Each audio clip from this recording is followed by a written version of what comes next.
Worship must be our lifestyle.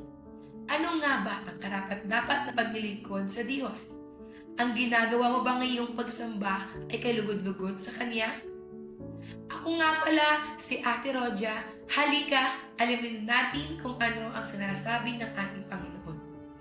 Sabi sa Romans chapter 12 verse 1, kaya nga mga kapatid, alang-alang sa masaganang habag ng Diyos sa atin, ako'y nakikiusap sa inyo na ialay ninyo ang inyong sarili bilang isang handog na buhay, banal at kalugod-lugod sa Diyos.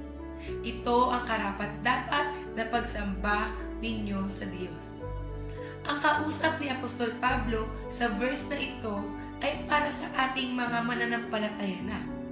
Posible pala na tayo ay naglilingkod sa Diyos pero hindi karapat-dapat ang ating ginagawang pagsamba. Dahil sa hindi nga natin pagsuko ng ating buong sarili at buhay sa ating Diyos.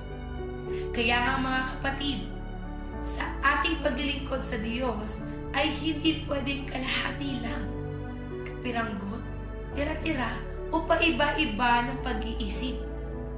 Dapat ay buo nating ialay, ipagkatiwala sa Kanya ang ating buhay bilang isang handog at sa tulong ng banal na Espiritu, sikapin natin na ang nag-iisang buhay na mayroon tayo ay maging kalugod-lugod at banal sa harap ng ating Panginoong Hesus.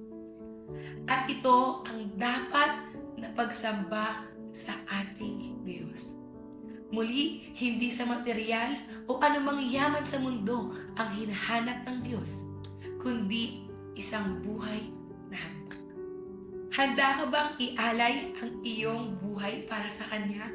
Kung oo, comment Amen naman dyan.